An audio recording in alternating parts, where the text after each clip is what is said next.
I think we need to be honest about what happened. It was a military operation designed to free Israeli citizens who were being held against their will by Hamas. We can call those people hostages if you want to use that term.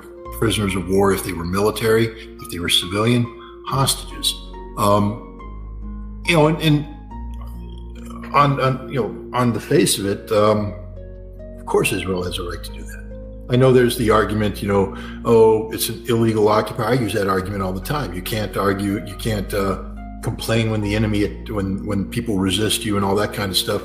I agree. But if Hamas, the whole purpose of Hamas taking the hostages was to bring them into Gaza and compel Israel to carry out military operations designed to free the hostages.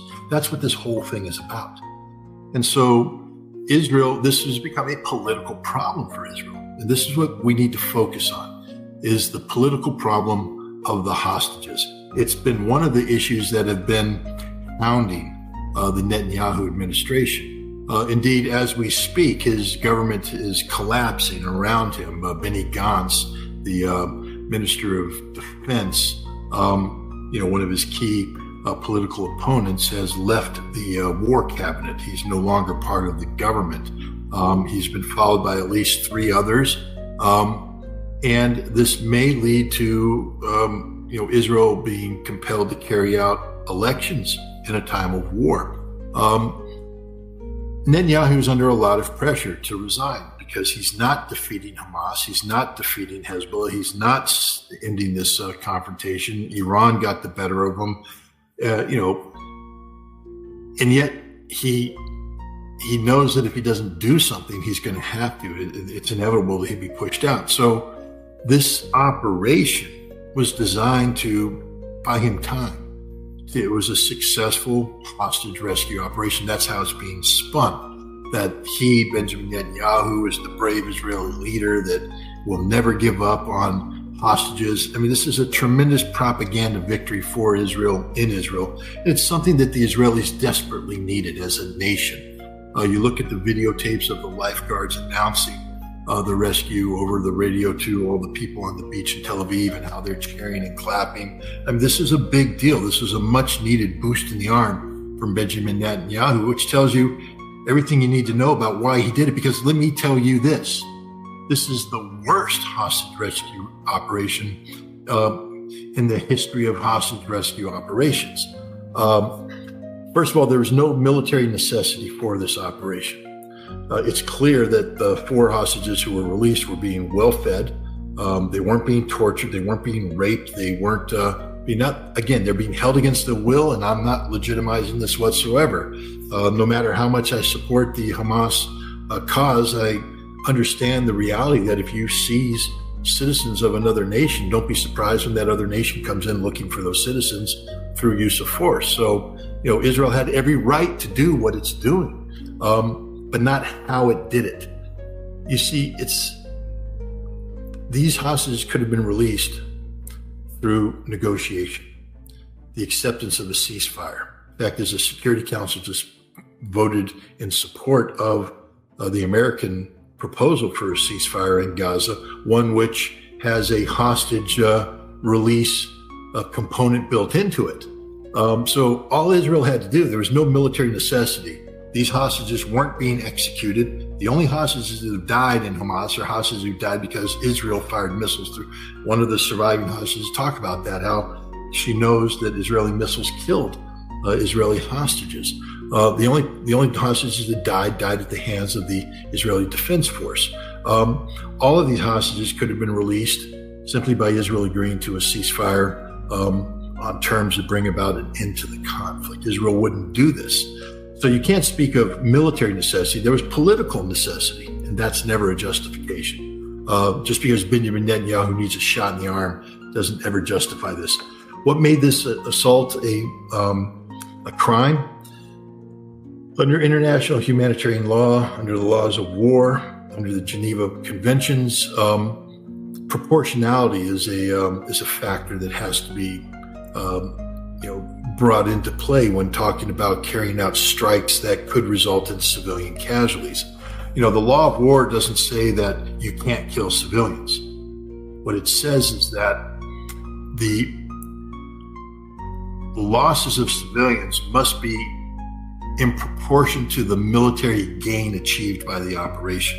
And since I already told you there was no military imperative here, no military gain, that means that no civilians could be killed. There's no reason to kill any, let alone over 200, plus. I mean, I don't know what the exact number is now. It's over 240, I think, dead. No, that's unacceptable. And it's not just, here's the interesting thing, it's not just me saying this or the International Court of Justice or the International Criminal Court. In 2004, the Israeli Supreme Court talked about proportionality, saying that Israel doesn't have a right to go in and carry out operations that will result in, significant civilian life, and ignore the proportionality question. And so we have a massive war crime that took place. There's no defending this whatsoever. There's not a court of jurisdiction that, if it took up this case, wouldn't find against Israel here, because literally there's no aspect of this that meets the proportionality aspect of it. But there's also what this did to America and the reputation of the United States. I don't think there's a person out here who follows this, who looked at what America was doing with this pier off the coast of Gaza and said, that's a brilliant idea. Why didn't I drink the V8 and get this one, man? If I had just drinking a V8, I could have come up with this idea, and it's genius. I mean, let's spend $340 some odd million and build a pier where we could get humanitarian stuff to come off, and it goes to the Palestinian people. But, oh wait, it doesn't really, does it? Because there's not too much to come off. The pier is very fragile. Windstorm comes up, pier gets washed away. All knowable events. Guys, go study the Battle of Normandy. We just had the 80th anniversary of the Battle of Normandy. And study the concept of mulberry harbors and what that means, protecting artificial man-made piers or jetties from weather. Right after D-Day, the weather came in and swept away, blew up the mulberry harbors, and screwed up the whole offloading that was supposed to take place. We know that it's almost impossible to do that. I'll give away some about my background too. In the lead up to the Gulf War, I was on a planning cell working directly for the Commandant of the Marine Corps to plan combat options, amphibious warfare options for the Marine Corps, because General Schwarzkopf at that time had 2 Marine divisions assigned, and his whole thing was put the Marines right up against the strongest Iraqi defenses and charge straight into the lines. Now, Marines aren't cowards. We've done this before. We could do it.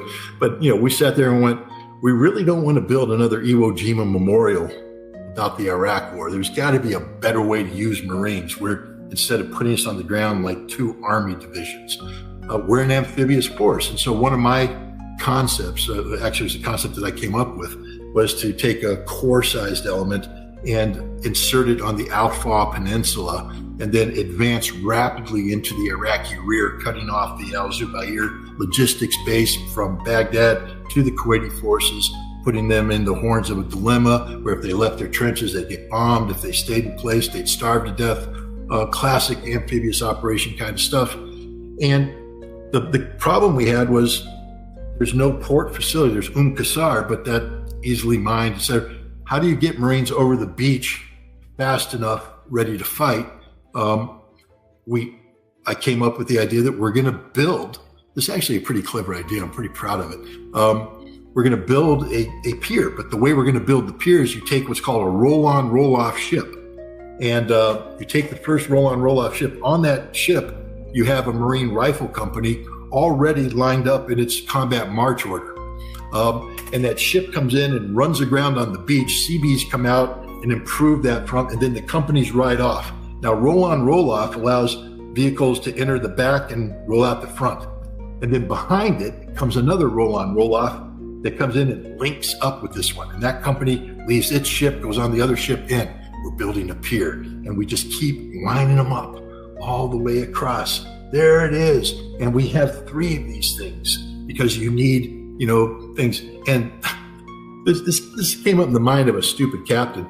And it passed muster. Everybody said it was genius. We're going to do it. But one of the things we were concerned about was weather. Okay, we got these ships all linked up like some giant centipede. And what happens if the weather comes in and just blows the crap away? And I didn't have the answer for that. My answer was, we need to basically get a division on shore and have a regiment peel off and secure Qasr, and then we would use the Qasr port facilities. And that was the plan, because we didn't have time to build a Mulberry Harbor to protect it. If bad weather had come in, it could have caused problems. But what I'm trying to point out is that people who do this for a living plan these things. We know what the history of military operations are. And anybody sitting there trying to put a pier off of Gaza has to know about weather, has to know about tidal surges, has to know about every aspect of it. That's why we have, intelligence officers who are supposed to have tasked the divers to go in and put in sensors and check the water flow and check everything out and make sure that all the calculations are done so the pier is done.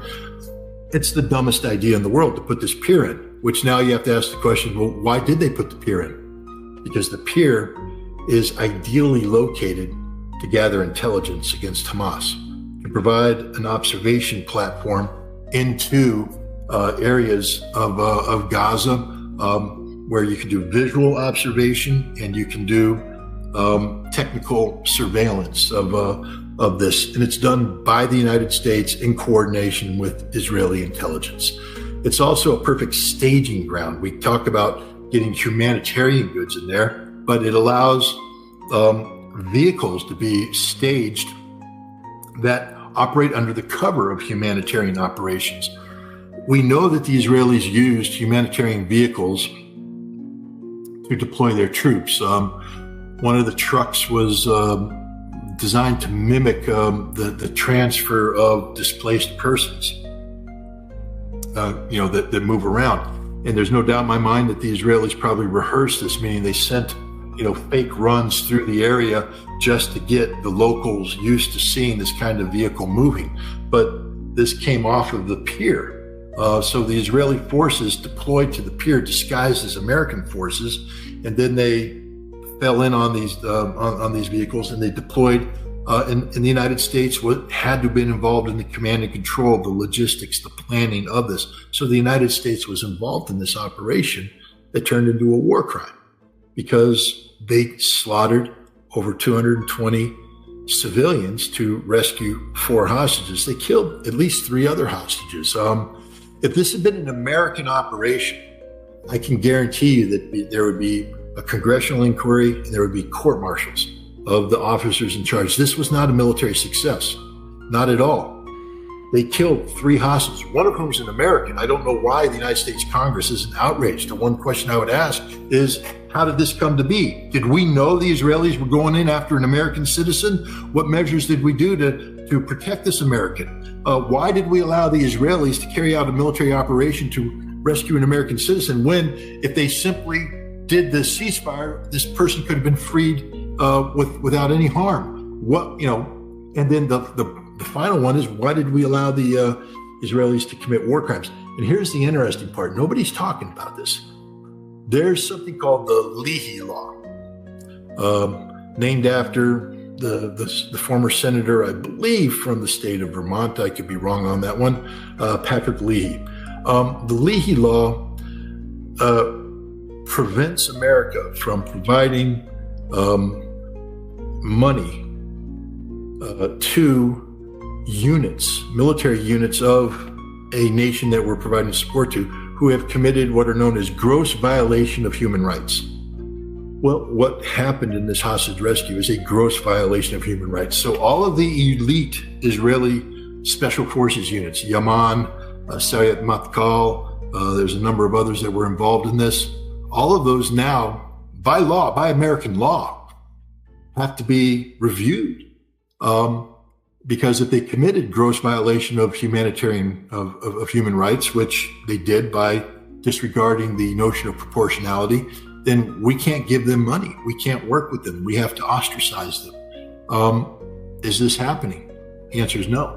See, America ignores its laws, and now we come to the final outcome of this. This has destroyed the reputation of the United States as an impartial arbiter. We can never again be trusted. We can only be seen as unilaterally supporting Israel across the board. When we create an object, a pier, that we say is for humanitarian purposes, and then we use it for military purposes, who can trust us again? This was a one-time operation. They're not going to be able to launch another operation like this using this pier. This was a one-of, which means you have to question then, what about this was so important? Was it really so important to get 4 hostages rescued when over 120 remain in captivity? And the answer is yes, from a political standpoint. This was an act of political desperation by Benjamin Netanyahu. He was so desperate that he basically burned the pier. The pier can't be used like this anymore, and it really can't be used as an intelligence gathering thing, because your visual observations now have to operate under the assumption that Hamas knows they're being watched. Therefore, what you're seeing is probably deception. And the signals, likewise, false signals are going to be coming, complicating your analysis. We compromised the whole thing for the worst hostage rescue mission in modern